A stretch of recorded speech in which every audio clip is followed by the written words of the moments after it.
السلام علیکم، میں ہوں جاوید فاروقی۔ ناظرین، 17 جولائی ایک بہت ہی امپورٹنٹ دن جب پاکستان کے اندر سیاست کے حوالے سے ایک بہت بڑی پیش رفت ہونے جا رہی ہے۔ 17 جولائی کو پنجاب کے 20 حلقوں میں، پنجاب اسمبلی کے صوبائی اسمبلی کے 20 حلقوں میں ضمنی الیکشن ہونے جا رہا ہے۔ 20 حلقوں میں جو ضمنی الیکشن ہے یہ کم ہی ایسے دیکھنے میں آتا ہے، یا تو ایسا ہوتا رہا ہے کبھی کہ جو جنرل الیکشن ہوئے ان میں بعض لوگوں نے اپنی سیٹس جو ہیں وہ خالی کر دی اور دو حلقوں میں لڑے۔ ایک سیٹ جو تھی اس کے اوپر حلف لے لیا اور دوسری سیٹ کے اوپر انہوں نے وہ سیٹ چھوڑ دی، تو اس کے اوپر پھر بائی الیکشن ہوا۔ تو ایسے کوئی 8-10 سیٹیں جو ہیں وہ ملک بھر کے اندر، یا 20 سیٹیں بھی چلنے لگا رہے، لیکن وہ ملک بھر کے اندر ہوتا ہے جس کے اوپر جو ہے وہ بائی الیکشن ہوتا ہے۔ لیکن وہ حکومت کی تشکیل کے بعد الیکشن ہوتا ہے، اور یہ ایک مکس سا ہوتا ہے، ٹرینڈ ہوتا ہے کہ کچھ حکومتی پارٹی کی کچھ سیٹیں ہوتی ہیں خالی جن کے اوپر بائی الیکشن ہوتا ہے، کچھ اپوزیشن کی ہوتی ہیں، اور پھر قومی ہوتی ہیں، صوبائی ہوتی ہیں۔ تو اس کا کوئی اتنا بڑا امپیکٹ فوری طور پر ہوتا نہیں ہے عام طور پر حکومت سازی میں۔ جو بھی جنرل الیکشن کے اندر جو پارٹی جیت جاتی ہے وہ حکومت بنا لیتی ہے، جو رہ جاتی ہے وہ اپوزیشن بینچوں پر بیٹھی ہوتی ہے۔ تو ان کے رزلٹس آنے کے بعد نہ تو ایسا ہوتا ہے کہ حکومت کی صحت کے اوپر کوئی اتنا بڑا اثر پڑتا ہے کہ اس کی اکثریت ختم ہو جاتی ہے، لیکن یہ جو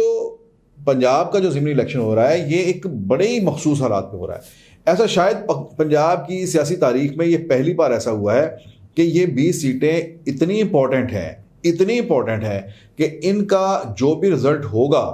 وہ پنجاب کے اندر جو یعنی آپ یہ سمجھے کہ آلموسٹ یہ فروری سے جو سلسلہ شروع ہوا تھا اور پچھلے 4 ماہ کے اندر جو پنجاب کے اندر حکومت سازی ہے، جو اقتدار کا جو معاملہ ہے، وہ جس بحران سے دوچار ہے، گورننس کا معاملہ ہے، یہ ابھی تک وہ ایک قیاس ہے اور چیزیں معلق ہیں ہوا میں کہ سمجھ نہیں آ رہی کہ حکومت کس کی ہے کس کی نہیں ہے، کون یہاں پر حکومت بنا سکے گا۔ اگر 16 اپریل کو حمزہ شہباز نے حکومت بنا بھی لی تو وہ بھی ایک ایسی غیر یقینی صورتحال سے دوچار رہی کہ اس کے بعد الیکشن کمیشن نے سپریم کورٹ کے اندر جو ایک پٹیشن تھی 63A کے حوالے سے، اس پر جو فیصلہ آیا تو الیکشن کمیشن نے 30 ووٹ جو تھے ان کے کینسل کر دیے اور ان لوگوں کو ڈی سیٹ بھی کر دیا۔ تو حمزہ شہباز کی وہ جو وزارت اعلیٰ تھی وہ پہلے تو یہاں پر جو پی ٹی آئی کے گورنر تھے ان کی وجہ سے، اسپیکر کی وجہ سے، اور اوپر صدر مملکت کی وجہ سے وہ مہینہ 1.5 مہینہ وہاں لٹکی رہی کہ حلف ہی نہ ہو سکے اور نہ ہی کابینہ بن سکے، اور اس کے بعد یہ جب سپریم کورٹ کا فیصلہ آ گیا تو ایک بار پھر بحران کا شکار ہوئی۔ تو قصہ مختصر یہ ہے کہ یہ ایک جسے کہیں کہ ایک عبوری سا ایک دور گزر رہا ہے، ایک بحرانی دور بھی اسے کہہ سکتے ہیں گزر رہا ہے۔ تو اب یہ 20 سیٹیں جو ہیں یہ فیصلہ کریں گی کہ حمزہ شہباز کی حکومت برقرار رہتی ہے پنجاب میں، یا پھر یہ کوئی نیا جو ہے وہ یہاں پر کھیل شروع ہو جاتا ہے، یا پرویز الہی بن جاتے ہیں۔ اس طرح کا میں نے جو کہا کہ ضمنی الیکشن سیاسی تاریخ میں بہت ہی کم دیکھنے میں آیا ہے۔ آج تھوڑی سی گفتگو کرتے ہیں ان 20 حلقوں کے حوالے سے، اور ان 20 حلقوں میں سے بھی اس کا ایک پارٹ لیتے ہیں، ایک حصہ لیتے ہیں کہ یہ حلقے جو ہیں یہ ان کے اوپر کیا تھی جنرل الیکشن کے اندر، کیا تاریخ تھی ان کی، ہسٹری کیا رہی ہے، اور اب ان پر یعنی یہ حلقے اس لحاظ سے ڈیفرنٹ ہیں۔ یہ جو 20 سیٹیں ہیں، میں یہ واضح کر دوں کہ یہ 20 سیٹیں جو ہیں ان میں سے 10 پی ٹی آئی کے لوگ تھے اور 10 ایسے لوگ تھے جو الیکشن میں آزاد حیثیت میں جیتے تھے لیکن بعد میں انہوں نے پی ٹی آئی جوائن کر لی۔ یعنی ان 10 سیٹوں کے حوالے سے میں آج بات کروں گا، وہ اس لیے کہ وہ 10 سیٹیں اور وہاں پر لڑنے والے، وہاں سے جیتنے والے لوگ جو ہیں وہ اپنے طور پر ایک مضبوط کینڈیڈیٹس، جنہیں ہمارے سیاسی زبان میں ہم الیکٹیبلز کہتے ہیں، وہ الیکٹیبلز تھے جنہوں نے اس وقت جو ایک پارٹی پالیٹکس بڑی اس وقت عروج پہ ہے، 2 بڑی پارٹیز خاص طور پر پنجاب کے اندر 2 بڑی پارٹیز جو ہیں وہ ان کا توتی بول رہا ہے، جس میں مسلم لیگ نون اور پی ٹی آئی ہے، یہ ایک دوسرے کی متحارب پارٹیز ہیں، تو ایک دوسرے کی ضد ہیں، اور دونوں کے جو ہیں وہ میدان میں اپنے امیدوار اتارتی ہیں. تو مقابلہ عمومی طور پر پنجاب ایک بیٹل فیلڈ ہے یہ دو بڑی جماعتوں کا, اور یہ پنجاب کا ہی رزلٹ ہے جو پاکستان کی سیاست کا فیصلہ کرتا ہے کہ یہاں پر کون اقتدار میں آئے گا, کون کس کے سرتاج ہوگا اور کون اپوزیشن میں بیٹھے گا. تو یہ اس قدر کہنے کا مطلب یہ ہے کہ اس قدر ایک پولیٹیسائزڈ ماحول میں, ٹو پارٹی ماحول کے اندر بھی, جہاں اگر کچھ لوگوں نے آزاد کھڑے ہو کر الیکشن جیت لیا تو وہ ان لوگوں کا قد کاٹ کیا ہوگا اس کا اندازہ لگایا جا سکتا ہے. تو یہ جو 10 لوگ ہیں یہ انہوں نے ان دونوں پارٹیوں کو شکست دے کر 2018 کے الیکشن میں انہوں نے ان دونوں پارٹیوں کے عام طور پر سوائے 1-2 حلقوں کے وہاں پر یہ دونوں پارٹیوں کے امیدوار تھے جنہیں وہ شکست دے کر ایوان کے اندر پہنچے. لیکن جب وہاں پر لارجسٹ پارٹی PTI تھی تو یہ جو ہے وہ ظاہر ہے کہ وہ ہمیشہ آزاد امیدوار جو ہیں وہ حکمران پارٹی کی طرف جاتے ہیں تاکہ اپنے علاقے کے کام شام جو ہیں وہ ہوتے رہیں ان کے, اور ان کے مسائل حل ہوں, اور اس لیے وہ حکومتی پارٹی کو جوائن کرتے ہیں. اچھا, ہم یہ بات کریں گے کہ اب یہ جو جتنے بھی آزاد حیثیت میں لڑے اور جیتے, اب یہ ان کا الیکشن جو ہے یہ اب ان کے مقابلے پہ کون ہوگا اور کس طرح سے یہاں پر کیا الیکشن کی صورتحال ہوگی. باقی حلقوں میں تو ظاہر ہے کہ وہ PTI کے ہی تھے لوگ, اور وہ جو تھے وہ مسلم لیگ نون کے امیدواروں کو 90% یہی رزلٹ تھا کہ مسلم لیگ نون کے امیدواروں کو ہرا کر آئے تھے. وہ ایک بڑی دلچسپ کہانی ہے, وہ ایک الگ ایک جو ہے وہ اس کا انالیسس کے لیے نشست رکھ سکتے ہیں. لیکن یہ یہاں پر میرے لیے یہ آزاد امیدواروں کے حلقے زیادہ دلچسپی کا میرے لیے مرکز تھے. اس میں ہم اگر ایک ایک کر کے شروع کریں اور دیکھتے ہیں کہ اس میں کہاں پر کس پارٹی کو انہوں نے, جو ان کا امیجیٹ جو تھا رنر اپ ان کا جو تھا وہ کون تھا, اور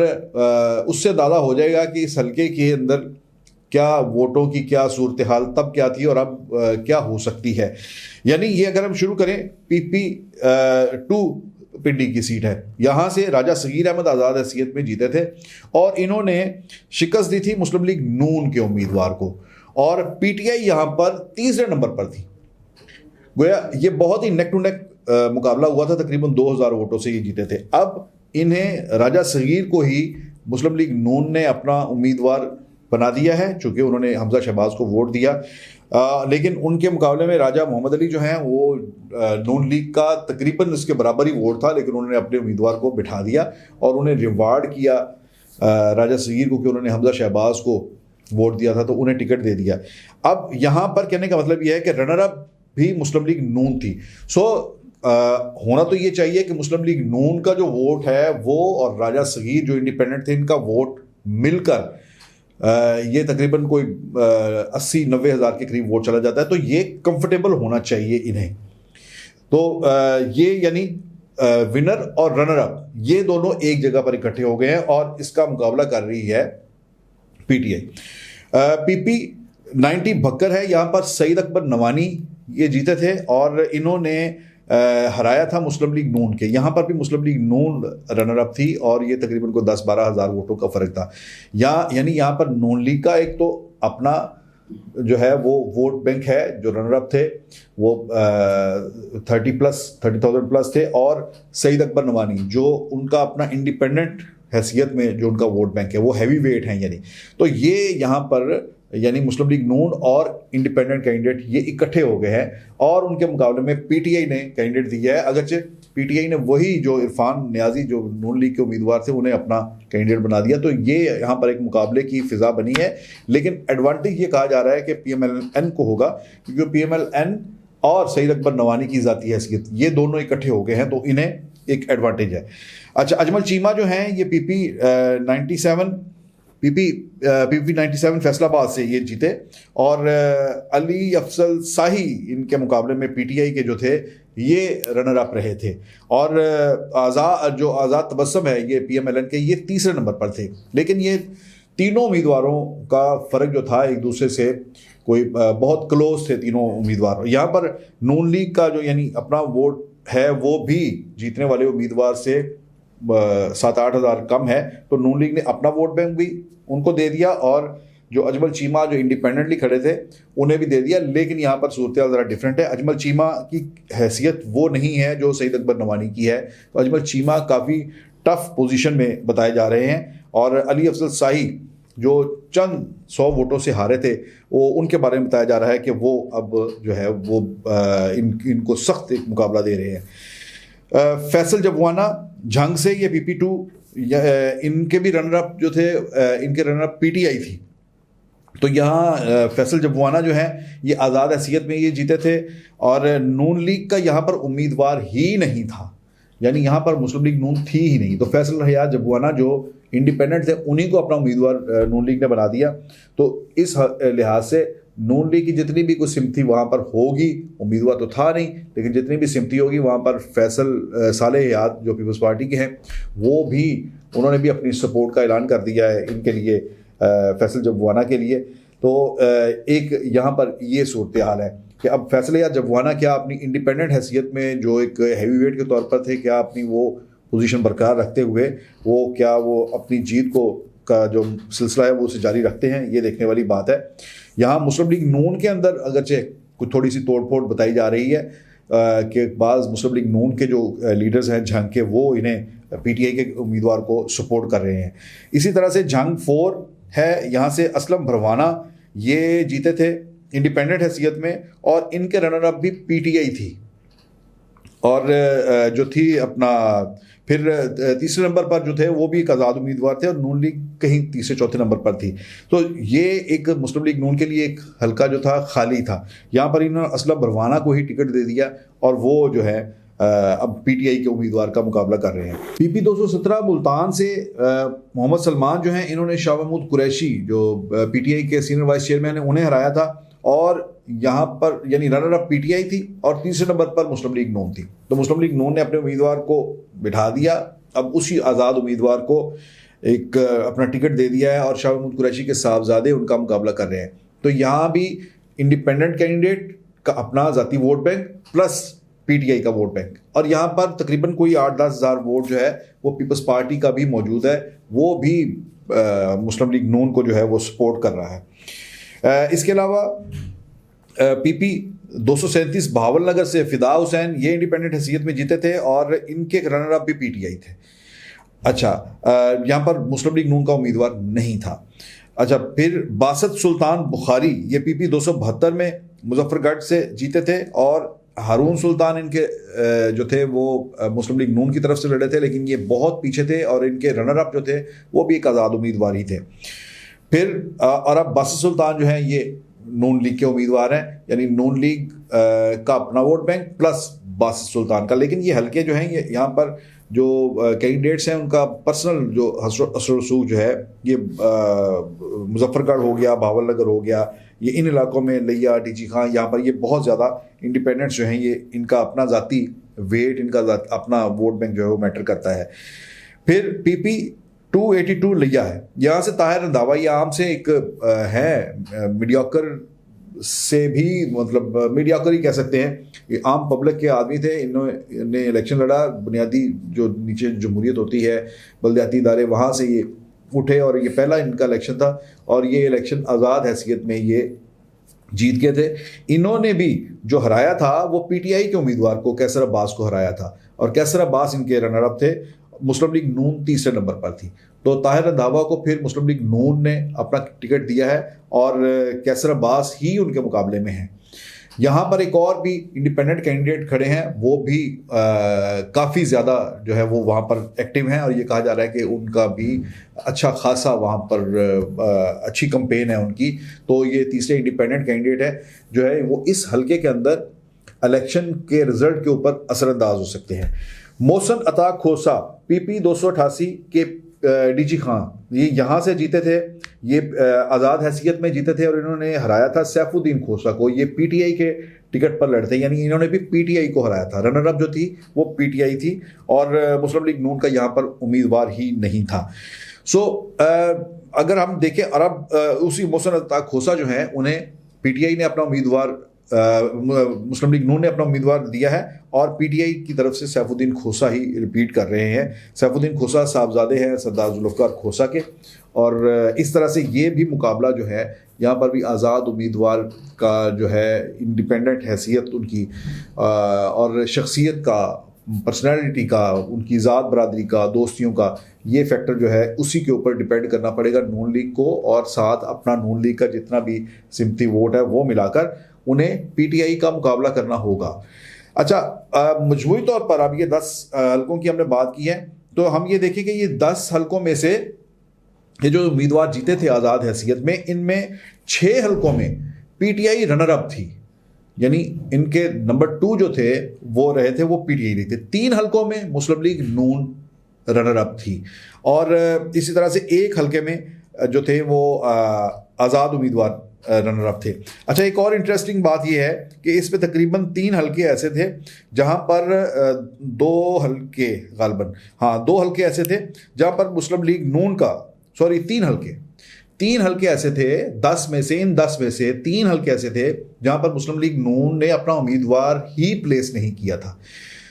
یہ ایک مسلم لیگ نون کے لیے یہ ایک بات ہے کہ یعنی ان حلقوں کے اندر مسلم لیگ نون کی ادروائز پوزیشن کیا ہے, اس بات کا اس سے اندازہ لگایا جا سکتا ہے کہ جنرل الیکشن میں مسلم لیگ نون نے اپنا امیدوار ہی نہیں دیا وہاں پر, اور یہ حلقے اس طرح سے خالی تھے, اب وہ جا کر وہاں پر الیکشن لڑ رہی ہے. لیکن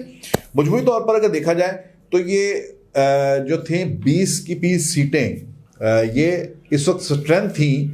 اسٹرینتھ ہم کہیں گے یہ پی ٹی آئی کی تھی, اور اس اسٹرینتھ کو ملا کر پی ٹی آئی کی پنجاب کے اندر حکومت تھی. تو ان میں سے جو بھی مسلم لیگ نون جتنی بھی سیٹیں جیتے گی تو مسلم لیگ نون کا گین ہی ہوگا اس میں.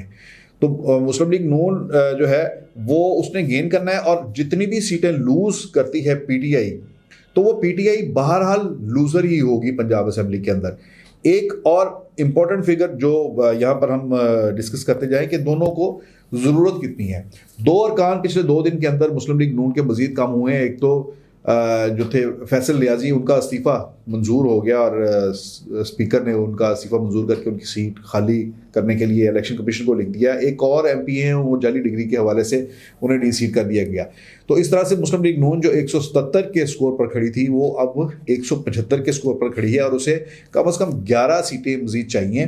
186 کا جو ہندسہ ہے جو سادہ اکثریت وزیر اعلیٰ بننے کے لیے, تو 11 سیٹیں جتنی درکار ہے مسلم لیگ نون کو کم از کم. دوسری طرف پی ٹی آئی جو ہے وہ اس سے بھی زیادہ مشکل ٹارگٹ ہے اس کا, اور اس کے لیے 2 ٹارگٹ ہیں. ایک تو یہ ہے کہ 186 کا ہنسا جو ہے وہ کس طرح سے عبور کرنا ہے. 173 اس وقت اس کی اسٹرینتھ ہے, تو اسے 13 سیٹیں, کہنے کو تو 13 سیٹیں چاہیے, لیکن اگر وہ 13 سیٹیں جیتتی ہے اور 7 سیٹیں لوز کرتی ہے تو اس صورت میں اس کی اسپیشل سیٹس جو ہاؤس کے اندر ہیں وہ 2 سیٹیں کم ہو سکتی ہیں. تو اس کے لیے ضروری ہے کہ جو پی ٹی آئی ہے وہ کم از کم 15 سے 16 سیٹیں جیتے تاکہ اس کی اسپیشل سیٹس بھی انٹیکٹ رہیں اور وہ چیف منسٹر بھی اپنا جو ہے وہ منتخب کروا سکے, چودھری پرویز الہی پنجاب کے وزیر اعلیٰ بن سکے. یہ ایک چھوٹا سا ایک جائزہ ہے اس الیکشن کا, اس کے الیکشن کے ایک پہلو کا. باقی اور کئی باتیں ہیں کہ الیکشن کے اندر